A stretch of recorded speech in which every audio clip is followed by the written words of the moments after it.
At my wedding, my rich CEO dad ordered me to remove my military medals. When I refused, he slapped me in front of 280 guests.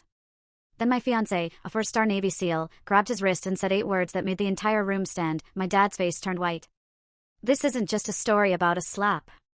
This is about the seismic collision of 2 worlds, the moment a father's iron grip shattered, and a daughter finally claimed her truth in front of 280 stunned guests. It's about the raw, burning injustice that erupted at my own wedding, the day my father tried to strip away everything I'd fought to become. The sound of his hand cracking across my face ripped through the elegant chapel like a gunshot.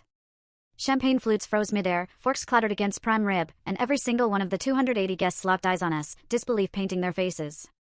The sting bloomed hot and furious on my cheek, but I didn't flinch. My uniform's medals, the very symbols he despised, shifted slightly with the impact, their quiet clinking a defiant reminder of why I stood tall. My own father, the formidable chairman of Holstead Enterprises, a man who'd built a tech empire from nothing and never let anyone forget it, had just struck me, his daughter, not in private anger, but in a public spectacle of pure, unadulterated humiliation. The hall still smelled of polished wood, fragrant roses, and expensive whiskey. But all I tasted was the metallic tang of rage, all I felt was the burn on my face, and the oppressive weight of all those staring eyes. He'd sneered his command just moments before, his voice dripping with such venomous disdain. "Take off those silly medals," he'd said, as if the service ribbons adorning my chest were cheap trinkets, an embarrassment to his meticulously crafted image. I'd simply refused, a quiet shake of my head, my chin held high, my posture unyielding, drilled into my bones from years of standing inspection. And that's when his hand lashed out. Before I could even register the shock, another hand intercepted him. Strong. Steady. Gloved in white. It was James, my fiancé, a 4-star Navy SEAL, who had stepped between us. He gripped my father's wrist with an iron control that was calm yet utterly unyielding, leaning in close enough for only those in the front rows to catch his low, deliberate words. 8 words that would forever change the trajectory of that day. 8 words that made whatever power my father thought he held simply evaporate. Then, the entire room rose. Not in chaos, not in a clamor of shouts, but in a wave of collective judgment. A silent, powerful verdict. The CEO who'd built his empire on commanding attention suddenly looked impossibly small. His face drained of color, his eyes darting like a cornered animal. My cheeks still burned, but my pride?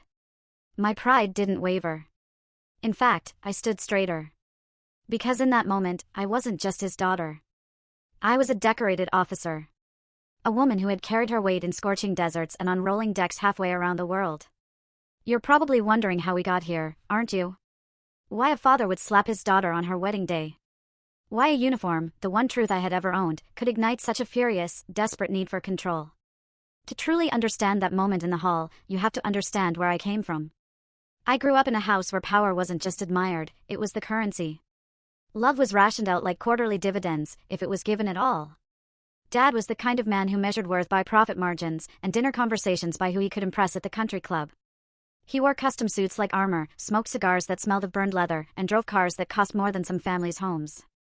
To the outside world, he was larger than life, a titan of industry. To me, he was a cold, impenetrable wall I could never climb. From the time I could walk, my path was meticulously mapped out in his head: prep school, Ivy League, a guaranteed seat on the board, and eventually, the coveted corner office of Holstead Enterprises. He didn't raise children, he cultivated heirs. Or at least, that's what he thought he was doing. But even as a kid, I never fit neatly into his rigid blueprint. While my brothers played golf and studied balance sheets, I was the one sneaking library books about military history under my covers at night, dreaming of something bigger than boardrooms. At the dinner table, when Dad launched into his endless lectures about mergers and market trends, I'd find myself staring out the window at the flag whipping in the evening wind, wondering what it would feel like to earn the right to salute it. Dad caught me once, ironing his old ROTC uniform, which he'd long ago shoved into the forgotten corners of a closet. He laughed, a short, dismissive bark that held no kindness. "Don't waste your time on that stuff," he'd scoffed. "Soldiers take orders, CEOs give them." That was his entire philosophy, neatly packaged in a single, scathing sentence.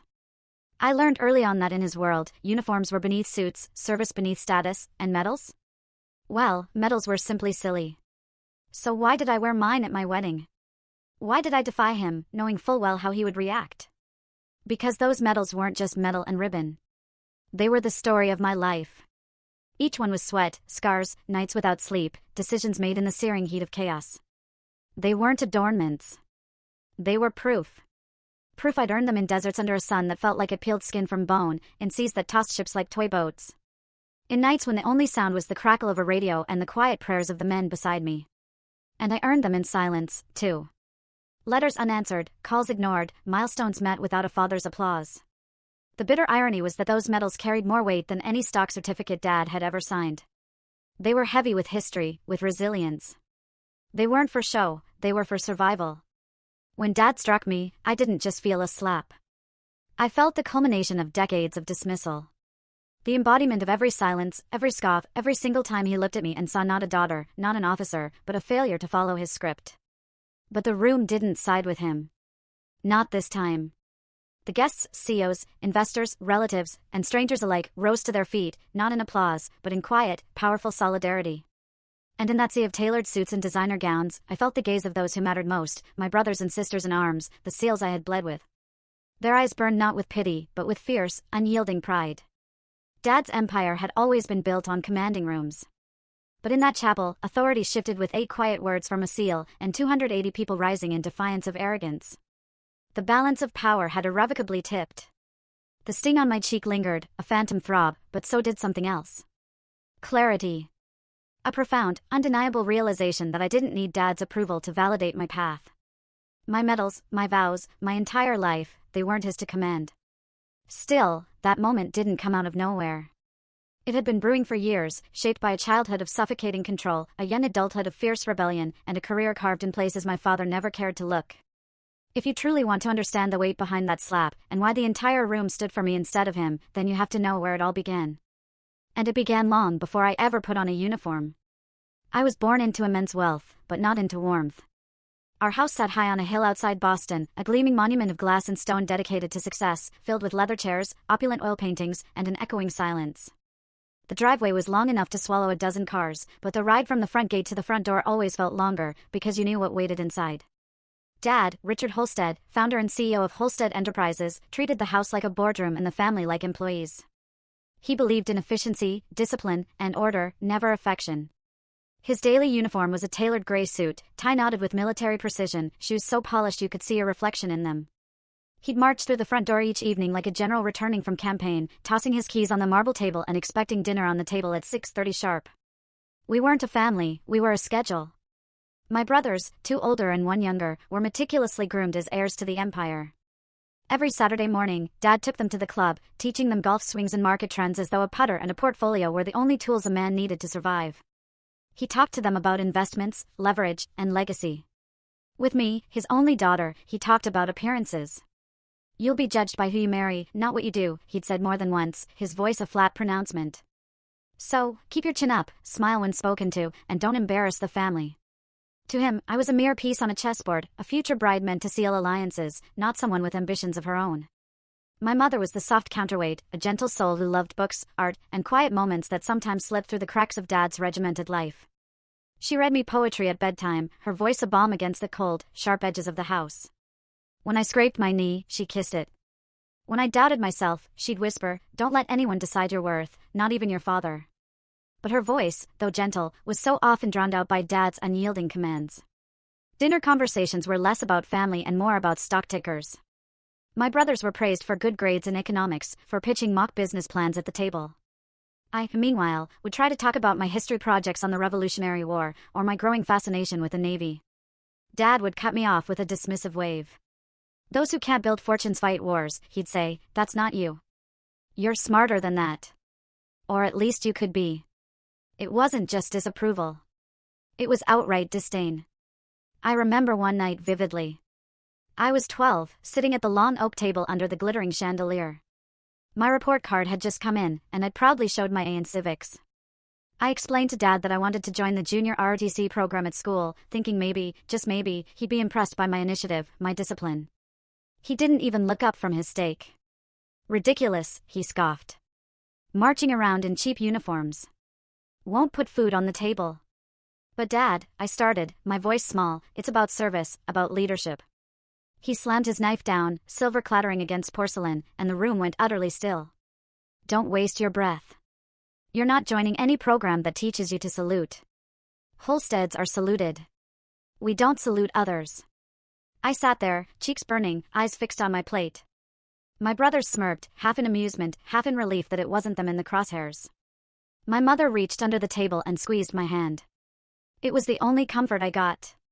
That night, lying awake, I decided I would remember every word, not as chains to bind me, but as fuel to prove him wrong.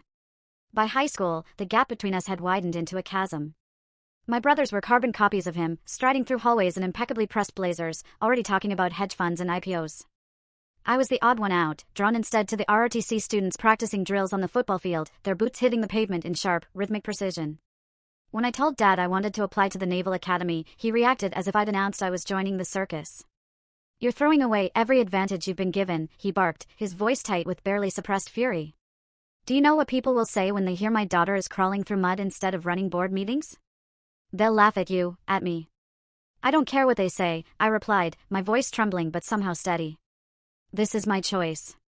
He stared at me for a long, agonizing moment, then delivered the sentence that would ring in my ears for years: "If you walk down that path, don't expect me to walk beside you." And he meant it. Every single word. Still, I wasn't deterred. At night, I pored over academy applications, memorized regulations, and pushed myself through runs long before sunrise. My mother helped, quietly, slipping me brochures and study guides, encouraging me when Dad wasn't around. She knew, deep down, that I needed to break free from the gilded cage he'd built for me. The day my acceptance letter arrived from Annapolis, I ran into the living room, heart pounding, the letter trembling in my hands. Mom cried with pure joy. Dad didn't.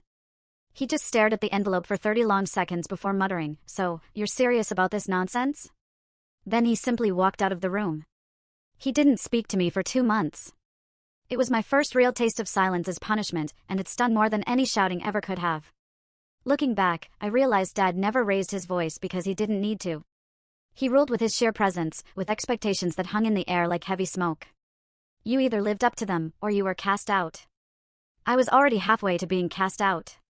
But as much as it hurt, that house taught me something profoundly important: power without empathy is hollow. Dad's empire was vast, his influence undeniable. But his family lived in fear, not love. And I knew, deep down, that wasn't the legacy I wanted to build. I wanted to build something different. Not a company, not a fortune, but a life anchored in honor. That's why when the academy acceptance came, I didn't hesitate. I packed my bags, kissed my mother goodbye, and walked away from marble floors and chandeliers into a world of steel bunks, 5 a.m. drills, and uniforms Dad called silly. It was the hardest choice I'd ever made. But it was also the first, brave step toward the aisle I would one day walk, medals gleaming, Dad glaring, and 280 people watching as our worlds finally collided. The summer before I left for Annapolis, the house felt colder than ever. It wasn't the air conditioning. It was the silence. Dad barely acknowledged me. At breakfast, he'd read the Wall Street Journal like I didn't exist. At dinner, he'd asked my brothers about internships and market trends, but never once turned to me. It was as if I'd already been cut out of the Holstead family portrait. One night, I overheard him on the phone in his study. His voice carried clearly through the heavy oak door. "She's throwing her life away," he said with chilling finality. "Joining the Navy is no better than flipping burgers. Don't expect her to last a year." The words hit harder than if he'd shouted them to my face. I stood in the hallway, fists clenched, memorizing every syllable. That was Dad's way. He didn't argue, he dismissed. And in his dismissal, he hardened my resolve into something unbreakable. Annapolis was everything he said it would be: grueling, unrelenting, merciless. But what he didn't know, what he never understood, was that I thrived under pressure. The first weeks nearly broke me, up before dawn, running until my lungs burned, push-ups until my arms trembled, inspections where a single wrinkle in your uniform could mean hours of extra drills. I remember standing in formation, sweat dripping down my spine, hearing an instructor bark in my face, "You think Daddy's money can get you through this? Think again." I wanted to yell that I'd walked away from all that, but I didn't. I just gritted my teeth and endured. Every insult, every punishing drill was fuel. There were nights I collapsed into bed, muscles screaming, wondering if Dad was right, if maybe I wasn't cut out for this. But then I'd picture him smirking over his scotch, telling colleagues his daughter had failed. And that thought lit a fire in me. Failure wasn't an option. By sophomore year, I started to find my rhythm.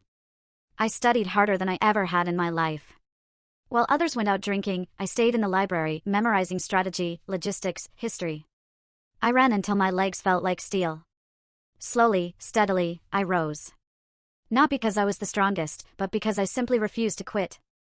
I'll never forget my first promotion ceremony. My commanding officer pinned on my new bar, and for the first time, I felt the true weight of responsibility press into my shoulder.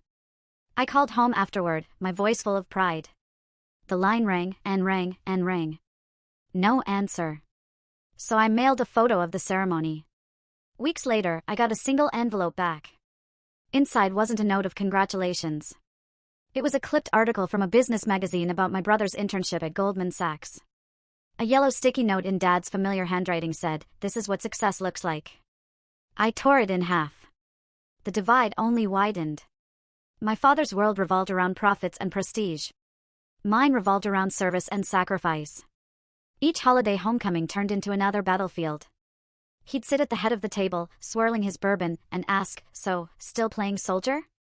"It's not playing," I'd reply, my voice tight. "Medals don't pay mortgages," he'd snap back. Mom would intervene, her voice calm but firm. "Not everything has to be about money, Richard." He'd scoff, retreat into silence, and I'd leave the table with my appetite utterly gone. The truth was, I had found a new kind of family, one forged in fire, not blood. My classmates became brothers and sisters. We endured together, sweated together, picked each other up when we fell. There was no boardroom hierarchy, no stock options. There was only the mission, and whether you could be trusted to carry it out. Graduation was bittersweet. I stood in dress whites, cap tucked under my arm, as the band played and the crowd cheered. Rows of proud families waved flags and snapped photos.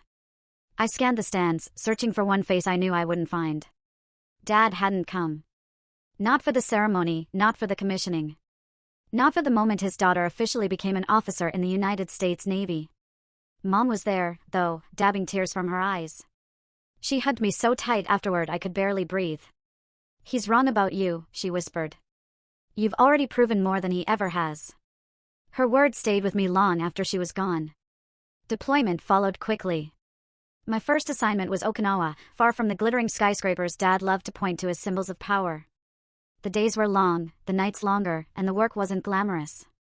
Logistics, supply chains, endless paperwork to keep operations moving. But it mattered. Men twice my size had to answer to me, and I learned to project authority, not with volume, but with crystal clarity. The first time I commanded a unit in the field, the nerves nearly swallowed me whole.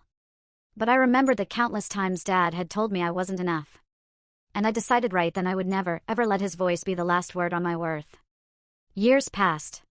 I collected not wealth, but ribbons. Each one a testament to survival, to endurance, to moments Dad would never understand. When I dragged a wounded comrade across a field of fire, when I patched him up under the roar of gunfire, when I refused the stretcher despite shrapnel in my side, those weren't just acts of duty. They were acts of defiance against the man who said I couldn't. And with every scar, with every metal pinned to my chest, I felt the distance between us grow wider, deeper, more permanent. He had his empire of glass and steel. I had my empire of grit and loyalty. He never visited, never called, never once said he was proud. But I stopped needing him, too. Because by then, I had built something stronger than his approval. I had built myself. Combat is never the way movies frame it. No swelling music, no clean lines between heroism and fear. It feels like 1,000 decisions made at the speed of breath. Some you remember forever, some you only realize later saved a life. I learned it the hard way on a night when the sky over the Gulf looked like spilled oil and the radio sounded like a heartbeat skipping out of rhythm. We'd been running a joint exercise that suddenly turned into a real-world scramble. Intel shifted, a friendly convoy strayed too far off a safe route, and the desert decided to swallow our plans whole. I wasn't supposed to be point. I was the one the clipboard loved, the one with maps and manifests and the unglamorous job of keeping every line humming. But when a truck's axle snapped and its driver went quiet on comms, I was the one closest, with the authority to move. I didn't ask permission. I moved. I still remember the searing heat coming through the soles of my boots as if the ground itself had teeth. A medic and I slid behind the disabled vehicle, and I felt the world shrink to a small, suffocating circle of dust and pain. The driver was pinned under the dash, conscious, bleeding, trying to apologize for inconveniencing us. People apologize a lot when they're dying. It's part of the strange politeness war beats into you. We cut him free with a borrowed pry bar, the kind of tool no one writes citations for. When the dust finally cleared and the helicopter roared in, I realized my hands wouldn't stop shaking. I tucked them behind my back so no one would see. And then I walked out in front of my team with steady steps, because steadiness is a language leaders have to speak, even when their mouths are closed. I didn't call home to tell anyone. There was no one to call. Word travels in the way it does, quietly, sideways. A SEAL detachment that had watched his work started showing up at our range during off hours. At first, I thought they were humoring me, the polite nods you give to the officer who isn't one of you. But then they kept coming back, not to test me, but to train with me. They were older than me on average, scarred in the ways the body records, and reserved in the ways pain insists. And yet, around the rack of battered kettlebells and the rusted pull-up bars, we found a rhythm. I learned to shut up when they told stories and ask exactly one question when they finished. Respect, I learned, is a two-lane road with no shoulder. There was Torres, who'd run on a prosthetic like the ground owed him time it had stolen. There was Riley, whose voice never rose above a calm murmur, no matter how loud the world got. There was Hill, who smiled with one corner of his mouth and called me ma'am like the word meant the difference between chaos and order. I didn't earn their friendship with speeches. I earned it with attendance. Showing up. Showing up again. Showing up when it rained, and when it hurt, and when it would have been easier to send an email instead. We started blending operations, practice first, then real. I brought structure to places that preferred mystery. They brought cunning to plans that liked to look good on a whiteboard. Once, on a night op near a coastline that smelled like rust and grief, my timeline ran red. The comms said 5 minutes to extraction, and the clock said we'd used 8. Hill's voice came over calm, light as a hand on your shoulder. Ma'am, plans are pretty until they meet the tide. Trust the tide. We did. We adjusted. We made it out wet, and late, and alive. Afterward, under a steel sky, Hill passed me a thermos and said, "You kept us from sprinting into a wall." That counts. I wanted to say that his calm had saved us. Instead, I nodded once, the way you do when you understand a pack doesn't need ink. I wore new ribbons after that season. The kind that don't catch the light so much as catch your breath. I mailed a photo to my mother, a habit I couldn't quit, even though I knew the house where she lived felt more like a museum than a home. I got a small card back in her looping script, "Proud of you. Always have been. Be gentle with those who won't say it out loud." I read it 3 times, then slid it into the back of my wallet, behind my military ID, like an amulet. A month later, the call came from my father, not to me, but to my CEO's office. Bureaucracy tends to be unkind to the personal. When I finally got the message, it was already old. Your mother's in hospice. Late stage. There was a window if I could get leave. The kind of window life often closes while you're still filling out the form to request it. I flew home anyway, landing in a city that felt like an old suit that no longer fit. The house smelled the same, lemon polish and money. She looked smaller in the bed, her hair gone, her hands cool and papery in mine. My father stood at the corner of the room like a piece of dark furniture, his face composed, his tie still perfect. We didn't argue. We didn't speak. We just watched the machine write its thin line of beeps, like a final memo. When she woke, her voice was a whisper that threaded directly to my bones. "You look so strong," she said. "Are you strong?" I told her I was, because I had to be. She smiled, the way people smile in paintings, soft at the edges. Keep choosing what's true, even when it's not applauded. She slept, and hours later, she was gone, as gently as she had lived. My father never reached for me. I signed paperwork the way I signed orders, and flew back into a world where grief is something you fold and tuck into your pocket so your hands are free. I didn't hear from him again after the funeral. Not a note, not a call. Months slid into a year. The next time the past truly collided with the present, it was on a pier that smelled like salt and diesel. I'd been assigned to oversee a training rotation, and the SEALs had just returned from something none of them could talk about, but all of them carried in their shoulders. Riley was limping. Hill had a bruise high on his cheekbone that looked like a map of somewhere unkind. We didn't ask. We just lifted as a group and breathed as a group, until the air felt friendly again. That evening, the sun dropping like a coin behind the horizon, James walked down the pier. It's strange which moments you remember with verbs and which you remember with color. I remember the light bruised purple, then gold. I remember the scrape of his boots. I remember him stopping just shy of my space, respectful without saying the word. We'd met at briefings, collided on paper, synced timelines more than once. But this was not a meeting, and not a timeline. He held a small box, like it weighed more than it did. "I can't promise you calm seas," he said, his gaze steady. "I can promise to row with you. Some proposals are fireworks." His was ballast. I said yes, because I knew he understood the difference between decoration and evidence. He'd seen me at 3 a.m., hairpin back, uniform creased with fatigue and pride, choosing people over appearance. He loved that person. He didn't ask me to be quieter, or softer, or less. He asked if he could stand beside the life I had built. We planned a simple wedding, a naval chapel, a modest reception, an invitation list of people who had earned entry by having skin in our story. I wrote a card to my father, out of completion, not hope. I'm getting married. 1,300 hours, Naval Chapel. I'll be in uniform. I sealed it before I could add anything I would regret. Work did what work does, it filled the days. I stood in front of whiteboards and flight plans, then in front of people whose eyes told me everything I needed to know about the weight they were carrying. I rewrote a training module to give instructors permission to pause evolution when the line between grit and damage grew thin. The numbers changed, fewer injuries, fewer quiet collapses in barracks at 0300. No one gave me a medal for that. They gave me something better, compliance without complaint. The last operation before my wedding wasn't dramatic. It was the kind that earns a footnote in history books, but saves lives, an extraction that required more patience than bravado. I rode the last truck back in, hands steady on the rail, and thought about vows. Not the flowery kind, the practical kind, serve each other's peace, protect each other's purpose, refuse to dim the light that got us here a week out. I ironed my dress whites with the same attention I'd give a map that would take us through safely or not at all. For stars, ribbons aligned, shoes like mirrors. I placed my mother's card on the dresser and read it again, be gentle with those who won't say it out loud. I wondered if gentleness would ever have a place with my father. I suspected the answer was no, but I left the question open, like a window in spring. The morning of the ceremony, the base was a hush of preparation. Torres texted, formation outside the chapel. You walk, we stand. I replied with a single copy, the kind of word that says more than any sentiment. As I stepped toward the door, my phone buzzed, a number I knew by muscle memory. I didn't open it. Not yet. The day would have enough weather. I pocketed the device and reached for the handle, ready to walk the narrow line between past and future in boots that had learned both terrain. What I didn't know then was how small a room could make a powerful man, and how big a silence could sound when 280 people decide together what they will not tolerate. James wasn't the kind of man who needed to fill silence. He let it sit, unbothered, until it turned from awkward to comfortable. That's how I knew he was different from the men I'd grown up around. My father and brothers filled every space with noise, stock prices, predictions, instructions, corrections.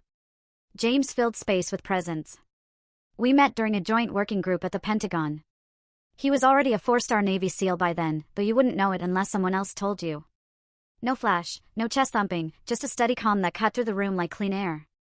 I was presenting on logistics reform, a dry subject that could put anyone to sleep. He listened without blinking, arms folded, eyes sharp, and when the session ended, he stopped me in the hallway. You don't just move supplies, he said, his voice low, you move lives. It was the kind of comment that sticks, not because it flatters, but because it sees.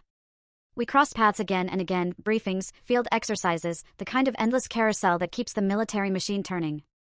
Each time, he remembered small details, how I took my coffee, how I tucked my hair under my cover, how I stayed late, not because I had to, but because something unfinished gnawed at me. He never once asked me to be less. Our first date was nothing worth a movie reel, just a diner off base, 2 plates of eggs and bacon, a waitress who called everyone honey. But I remember thinking, this is what normal feels like, no spotlight, no agenda, just 2 people who'd both seen enough darkness to appreciate the light of ordinary things.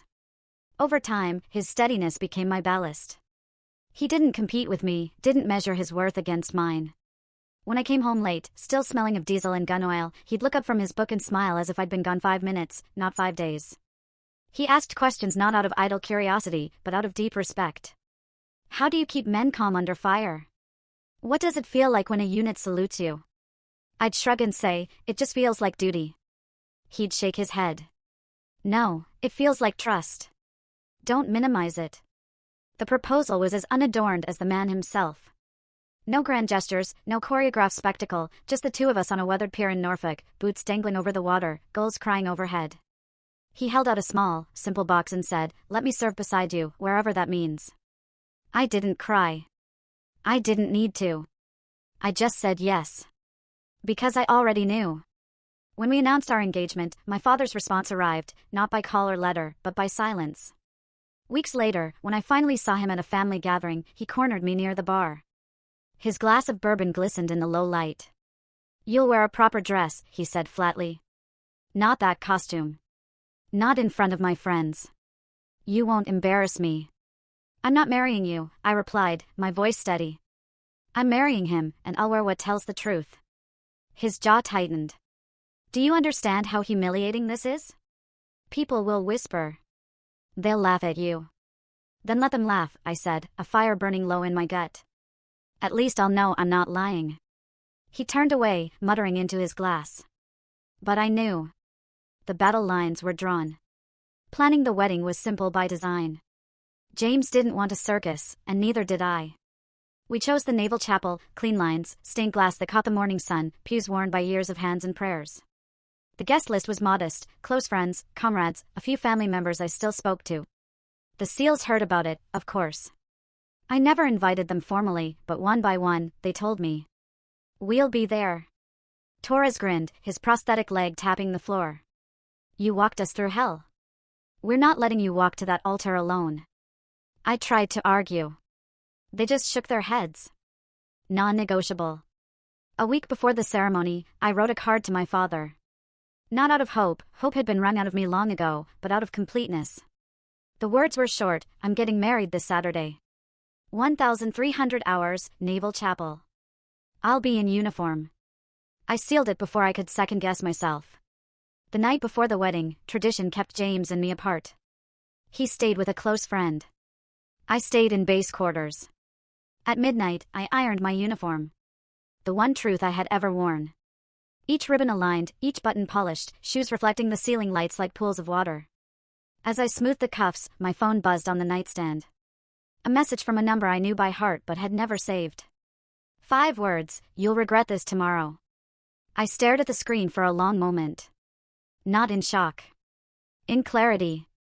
Because this was exactly who he was. And exactly who I was not. I placed the phone face down, pressed one last crease into the white fabric, and whispered to the empty room, tomorrow, I walk as myself. The morning dawned, sharp and clear, the kind of navy blue sky you only see in spring. My stomach was steady. I'd faced mortars and machine guns. What was one more confrontation with a man who had never believed in me? Outside the chapel, my team gathered in formation, medals gleaming, backs straight. Some I hadn't seen in years. All of them came without being asked. Ready? Hill asked quietly. I nodded.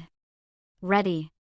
What I didn't know was how quickly the day would tilt, how a father's desperate need for control would boil over into a moment that would silence 280 guests and leave him pale as stone. The chapel smelled faintly of cedar and polish when I stepped inside that morning. My heels striking the stone floor with a rhythm that steadied me more than any prayer could. Sunlight streamed through the stained glass windows, splintering into shards of red and gold across the pews. It was quiet, almost reverent, as if the room knew the weight of what was about to unfold. 280 seats had been reserved.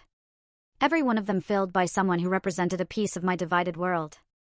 On one side, CEOs, investors, men and women in tailored suits with smiles sharpened by years of boardrooms and balance sheets. They were my father's crowd, gathered less to celebrate me than to judge the optics. On the other side, uniforms, SEALs, Marines, sailors, men I had trained, bled with, buried friends alongside. They weren't there for appearances. They were there for me. The tension was visible in the gap between those two groups, a gulf wider than any aisle. I stood at the back of the chapel with Hill and Torres flanking me, both dressed in their own uniforms. Torres leaned lightly on his prosthetic, his expression calm but unyielding.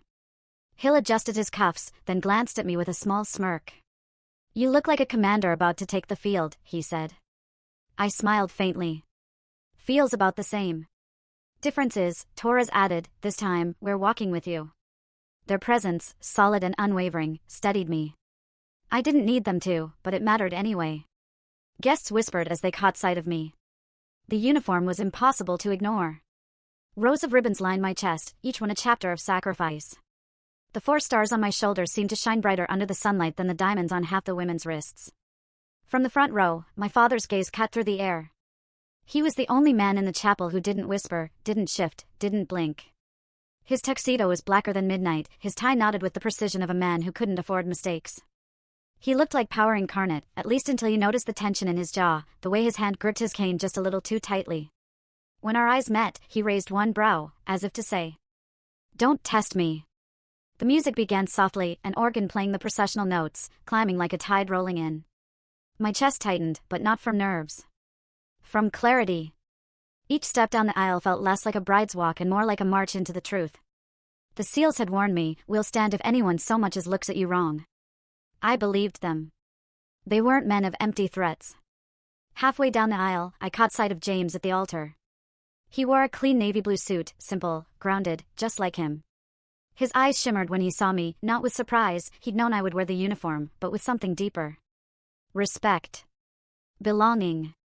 For the first time in years, I felt the fragmented pieces of my life align. But even before I reached him, the storm broke. Dad rose from his seat in the front row. The movement was slow, deliberate, designed to draw every eye. He stepped into the aisle, forcing me to stop short. A murmur rippled through the room. The organ faltered, the notes cutting off like a breath held too long. He looked me up and down, his lips curling into a sneer that carried more disdain than words ever could. Then he said it, his voice loud enough for the entire chapel to hear. "Take off those silly medals." The words dropped into the silence like stones into still water. The crowd tensed. I could hear someone in the back gasp. My throat tightened, not with shame, but with the weighty culmination of every year that had led to this moment. I straightened my spine, meeting his gaze without flinching. "No," I said simply. For a beat, the world held its breath. And then his hand shot out. The slap came faster than I expected, a sharp crack that echoed off the stained glass. My cheek burned. My head snapped to the side, but my footing never faltered. Gasps erupted. A glass shattered somewhere near the back. For a split second, the room froze in disbelief. Before I could even fully register what had happened, James moved. He stepped forward, his hand locking around my father's wrist with a grip that brooked no argument. Calm. Steady. Deliberate. The way only a man who had stared down worse storms could be. He leaned in, his voice low, but sharp enough to cut through the stunned silence. 8 words that silenced the room. The entire chapel rose to their feet. Not in chaos. Not in shock. In solidarity. My father, the man who had built his life on commanding boardrooms and bending crowds to his will, stood pale and trembling in front of 280 witnesses. And for the very first time, the empire he'd built meant absolutely nothing. I didn't look away. My cheeks still stung, but my pride stood taller than it ever had. That was the moment I realized the aisle wasn't just a path to marriage. It was the battlefield where my father's world and mine finally collided, and he was losing. For a long moment, the chapel was utterly still. My father's hand hung suspended in James's grip, the silk cuff of his tuxedo crumpled in the iron grasp of a man who had led warriors through fire. Dad's face, normally flushed with power, with a certainty that every room belonged to him, went stark white. His eyes flicked from me, standing tall in my uniform, to James, whose calm voice had just delivered 8 words that would follow my father for the rest of his life. "You just struck a decorated U.S. Navy officer." 8 words. Simple. Undeniable. Lethal in their truth. The words weren't shouted. They didn't need to be. They carried the weight of 4 stars and the quiet, fierce authority of every man in that room who knew what it meant to serve. The silence broke with the synchronized sound of 280 people rising as one. Suits, gowns, uniforms, all on their feet. No one instructed them. No one asked. They stood because they knew where honor belonged. My father tried to speak, his mouth opening like a man about to launch into a boardroom tirade, but no words came. He had spent his entire life controlling narratives, silencing dissent with money and intimidation. But this wasn't a conference table. This was a chapel filled with people who measured worth not in dollars, but in sacrifice. James released his wrist with deliberate care, as though letting go of something fragile, or something already broken. Dad stumbled back half a step, rubbing the place where he'd been held. The imprint of humility etched deeper than any bruise could show. I could feel my cheek still throbbing from the slap, but the physical pain no longer mattered. It had transformed into fuel, into clarity. I turned to face the crowd, my ribbons glinting, my medals catching the fractured sunlight pouring through the stained glass. For the first time in my life, I wasn't the one on trial. My father was. And the verdict was plain for all to see. One of the SEALs, Torres, leaning on his prosthetic, broke the silence with 3 words that rang louder than the organ ever could. "Admiral on deck!" The room responded instantly. Every military man and woman snapped to attention, saluting with crisp, unyielding precision. Even some of the civilians followed suit, awkward but sincere. The air was thick with reverence. The kind you don't fake, the kind that can't be bought. My father's empire had never inspired this. Not once. I looked at him, then really looked. The man who had dismissed my dreams, who had cut me out of conversations, who had silenced me with disdain. He had thought today would be his triumph, a day to parade his wealth, his influence, his carefully curated image. Instead, he stood pale, trembling, diminished under the gaze of people he could never control. He'd always told me medals were silly. But in that moment, they were the only truth that mattered. I walked the rest of the aisle, each step echoing like a drumbeat of defiance. James waited at the altar, his eyes steady, pride written across his face. As I reached him, Hill and Torres stepped back with crisp dignity, their escort complete. The chaplain cleared his throat, his voice unsteady at first, then strong. "Shall we continue?" I nodded once. The ceremony resumed, but nothing about it felt small.